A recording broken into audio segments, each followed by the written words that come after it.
جنت اسانه نه دی. څوک چې وایي جنتونه دي او چې دي ما تا ورځ یې وویل ول جنت به ځو د خیر سره. ما نه جنت نشته. ستا په سترګو ولاکه جنت ولیدل شي.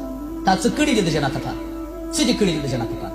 مړی دې سره کم دی، اجره دې سره کم ده، ختم دې سره کم دی، فاتحه دې سره کم ده، واده دې سره کم دی، حج دې سره کم دی، عبادت دې سره کم دی، د مسجد پاکي دې سره کم ده، اخلاق دې سره کم دی، لباس دې سره کم دی، ژبه دې سره کم ده، سر دې سره کم دی. په کم یو شي سره ته د جنت لایق ځان ګرځې. ان المتقین په تحقیق سره جنت دی د پاره د پرهیزګارانو. پرهیزګاره چاته وایي؟ چې فلمو ته ناست دې ته هم پرهیزګاره وایي، چې شوکو ته ناست دې ته هم پرهیزګاره وایي، چې ځان یې د هندوانو په رقم باندې سم کړي دې ته هم پرهیزګاره وایي. من تشبه بقوم فهو منهم. تاسې ما څخه خوا مه بدوئ. رسول الله وایي هر هغه سړي که د یو قوم سره ځان مشابه کړي هغه سړی به په هغه قوم کې راپورې کړي.